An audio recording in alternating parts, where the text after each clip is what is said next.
My name is Henry Fitzgerald. 5 years ago, I was a student at the University of Cambridge and would frequently sit in on additional lectures just to try and absorb as much knowledge as possible. Now, I won't bore you with all of the details of my course. Instead, I want to tell you about one of these lectures in particular.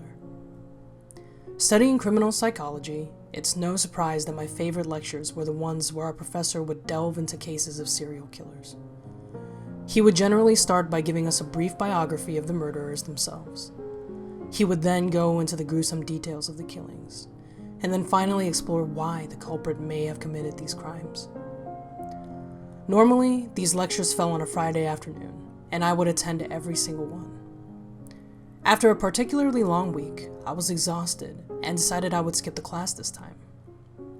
As I was walking through the hallways to exit the building, I bumped into my professor, James. "Henry," he grinned at me. "I hope you've already eaten, lad. We've got quite the gruesome case in store for us this afternoon." "Actually, James, I don't think I'll make it today. I'm so worn out. I think I'm just gonna head home and sleep it off for a while," I said, not wanting to see the disappointment that I knew was creeping onto his face. "Really?" he asked, sounding genuinely surprised. "Come on, Henry. You're this little group's #1 fan. You can't quit on us now," he said, placing his hand on my shoulder. "It'll be worth it. I promise." Okay, I'll go. I just hope this case lives up to the hype you've given it now," I joked as we walked back down the hallway together. "Oh, trust me, this is some dark shit." Once we were in the classroom, I was instantly glad I'd decided to stay. James loaded up the slideshow he'd made on his computer, and then the lights were dimmed so that the projection of his computer screen onto the wall made the room glow a light blue color. "Alright guys, let's get this started," James said to the class as we slowly murmured to silence. "Now, as I said before, this case isn't for the faint of heart, and all of the victims in this case were children. This is your last warning before we start, in case you don't think you want to see this." He waited a few moments and nobody moved. He pressed a button on his projector controller, and the face of a man in his mid-50s appeared on the screen. He was overweight and greasy looking, his eyes yellowed and his skin dirty. As I looked at his face, he seemed familiar, but I just couldn't match his face with any crimes I remembered reading about. "Alrighty, I know that some of you may recognize this man, but for those of you who don't, this is Theo Martin. Theo was born and raised in Hull, a few hours north of where we are now." A thought suddenly crossed my mind. I'm from Hull, but we moved down to the south of England when I was a kid. Maybe that's why I recognized him. Maybe I had seen a picture of him in the newspaper somewhere when I was younger and not realized who he was. I realized I had been zoned out for too long when I noticed James was now at the end of the killer biography. Theo stayed in Hull for his whole life, and from 1989 to 1997, that's where he carried out his murders. He finished as he clicked onto the slides with the next chapter of this grisly tale. For 8 years, Theo would prowl the streets of Hull looking for young children aged between 5 and 10. He would look for children who were on their own, maybe walking to the corner shop, or maybe children who have wandered a few feet away from their unknowing parents. Christ, I thought to myself. My parents had always told me that we'd move south because of a job opportunity for my dad. But listening to this, I bet turning their backs on that dark town was a welcomed bonus.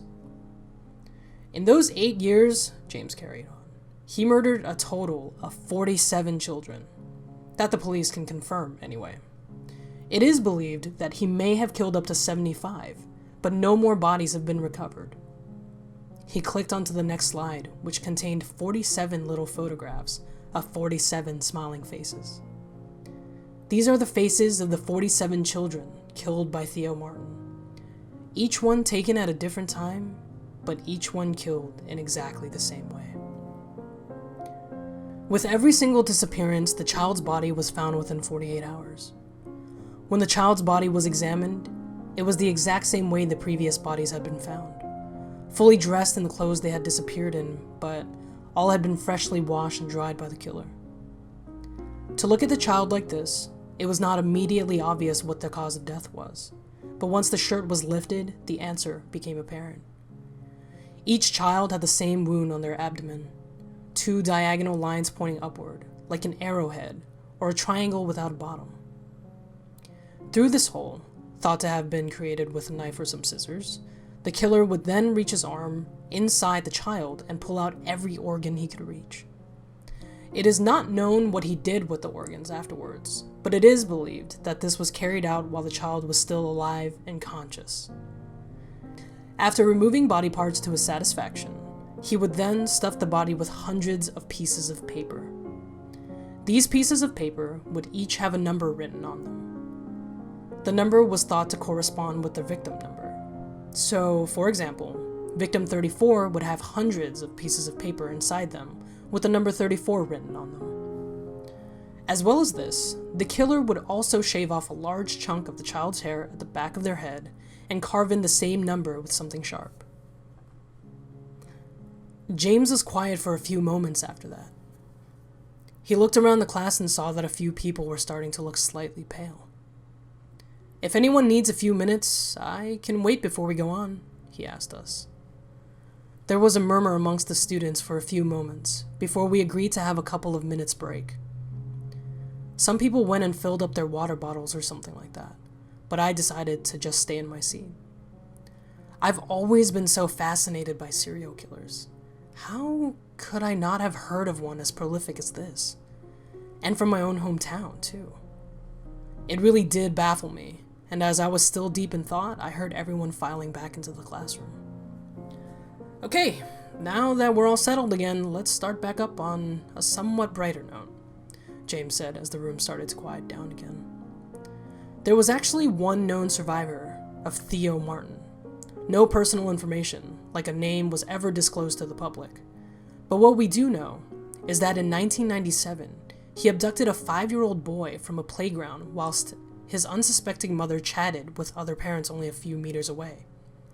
Theo Martin then took the boy back to his basement, where it was later found that he had committed all of his previous murders, and began his gruesome routine. However, this time something was different. A passerby heard the screams of a child coming from the house and called the police, something that had never been reported in any of the previous crimes. Had Theo made a critical mistake? We'll never truly know. But when the police arrived, he was caught. When the police entered the basement, they found a notice board with 75 scraps of blood-soaked paper pinned to it, each one numbered from 1 to 75. They also found the boy, barely alive, with his abdomen cut open and his hair shaved off. Carved into the back of his head was the number 76. He was taken to the hospital, and after a couple of operations and fighting off numerous infections, the boy was sent home, alive. It's said that the family moved out of Hull shortly after that, and to this day, no one knows any more about the boy who survived. James paused for a few moments again before carrying on. Now, I wanted to do the positive part before I show you this next slide. The next thing you will see is a photograph from the police evidence. This photo is of the wounds on one of the bodies of the deceased children. It is pretty hard to see, and if you don't want to look at it, then either turn around or close your eyes, he said as a couple of people did in fact turn around. He pressed the button on his controller, and the next slide came on. There was a slight gasp as the photo filled the screen. It was black and white, and you could see from the child's shoulders to the top of their hips. There was a big hole, exactly as James had described earlier, a few inches above the belly button. Next to this photo was another photo. This one of the back of the child's head with the number 21 carved into their scalp. The photos were very hard to look at, and my heart started racing as I realized I had an identical scar on my stomach. Whenever I had asked my mother about the scar in the past, she had always told me that it was from a big surgery I'd had as a child. Only then was I realizing that she had never gone into detail and always quickly changed the subject. 1,000 thoughts rushing through my mind, I started to try and piece parts of my history together to see if it could be true. I was 5 in 1997. I have the same scar as all of those dead children. We moved out of Hull that same year. Theo Martin's face was oddly familiar to me. No, I thought, that's ridiculous. I can't just jump to a conclusion like that over a few coincidences.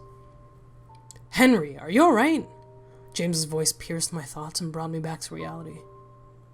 At this point, I realized I was sweating profusely. As I looked back at the screen, my eyes fixated on the numbers that scratched into the child's head. If I had a scar like that on my head, surely I would know about it. And then I realized that I had had thick, curly hair for as long as I could remember. I'd never even had more than a couple of centimeters cut off at the hairdresser's. I had to know. I bounded out of my seat, grabbing my bag as I launched myself out of the doors. I could hear James's voice calling after me as I ran down the hallway. My flat was about a 10-minute walk from campus, and I ran the entire way there. When I got to my front door, I could barely get the key into the lock, my hands were shaking that much. But when I finally unlocked it, I threw the door open, slammed it behind me, and went straight into the bathroom. I grabbed my electric razor, bent my head over into the sink, and started shaving. After shaving off most of the hair on the back of my head, I went and grabbed the hand mirror from the cabinet. I stood in front of the mounted mirror and took a deep breath. I held the hand mirror up to my face so I could see the back of my head, and there it was, in the reflection, the number 76.